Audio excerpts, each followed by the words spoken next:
की क्रांति के बारे में पढ़ रहे थे, जिससे इससे पहले वाले वीडियो में हमने 1857 की क्रांति के उत्तरदायी कारण या भारतीयों के अथक प्रयास के बावजूद इस क्रांति की असफलता के क्या कारण रहे उनके बारे में पढ़ेंगे।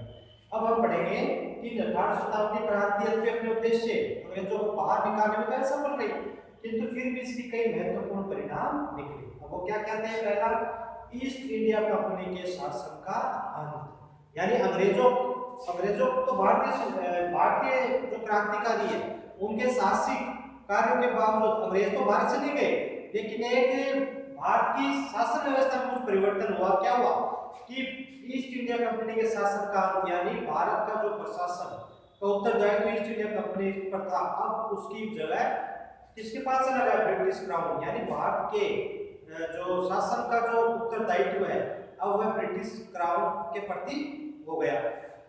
यानी ईस्ट इंडिया कंपनी से शासन किसके पास चला गया? ब्रिटिश क्राउन के अंदर। और दूसरा था देशी रियासतों के प्रति नीति में परिवर्तन।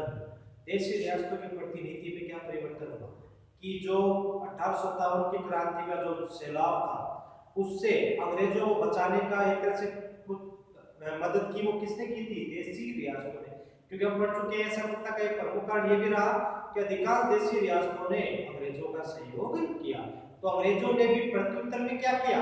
अब देशी रियासतों के प्रति जो विलय की जो नीति थी, सहायक संधि पर था या गोद निषेध पर था कि किसी न किसी तरह रियासतों को ब्रिटिश साम्राज्य में मिला लिया जाए, उस नीति को त्याग दिया और अंग्रेजों ने अब भारतीय शासकों को गोद निषेध प्रथा को समाप्त कर दिया और अंग्रेजों की अनुमति से अब भारतीय शासक अपने दत्तक पुत्र को भी अपना उत्तराधिकारी मनोनीत कर सकते हैं।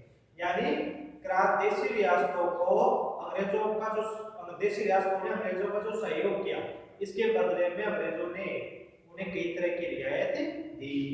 अगला था गवर्नर जनरल को वायसराय की अतिरिक्त उपाधि, यानी गवर्नर जनरल कौन होता था? भारत में जो सर्वोच्च अंग्रेज अधिकारी था वो क्या कहलाता था? Governor general.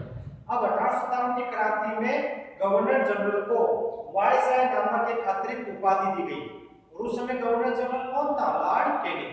तो भारत का प्रथम वायसराय जो है वो कौन बना? Lord Canning. सेना का पुनर्गठन। सेना का पुनर्गठन क्या था कि जिस तरह 1857 की क्रांति में भारतीय सैनिकों ने बढ़ चढ़कर भाग लिया, तो इससे अंग्रेजों को अब भारतीय जो सेना है उसका पुनर्गठन की आवश्यकता महसूस हुई। इसके लिए उन्होंने पील कमीशन, रॉयल कमीशन जैसे जो कमीशन स्थापित किए और उनकी सिफारिश पर सेना का पुनर्गठन किया। अंग्रेजों ने यहाँ भी फूट डालो राज करो की नीति अपनाई, यानी सेना का जो दो महत्वपूर्ण परिवर्तन किए गए सेना के संगठन में। पहला तो अब सेना का संगठन जाति या क्षेत्रीय आधार पर किया गया। इससे क्या हुआ? इससे ताकि जो भारतीय सैनिक हैं आपस में एक साथ नहीं रहे और उनमें दोबारा राष्ट्रवाद की भावना नहीं पनपे, इसलिए अंग्रेजों ने अब सेना का पुनर्गठन किया। किसकी नीति पे? फूट डालो राज करो की नीति पर। और दूसरा क्या किया गया? दूसरा ये किया कि यूरोपीय सैनिकों की संख्या को बढ़ाया गया। वरना पहले क्या होता था? ये कह सकते हैं 3:1 का सिस्टम था, लेकिन उसको ये किया गया 2:2। यानी क्या किया गया? भारतीय सैनिकों की अपेक्षा अंग्रेज यूरोपीय सैनिक, अधिकांश संख्या भी भारतीय सैनिकों की थी, लेकिन पहले यूरोपीय सैनिक जो अल्प संख्या में थे अब उनकी संख्या को बढ़ाया गया।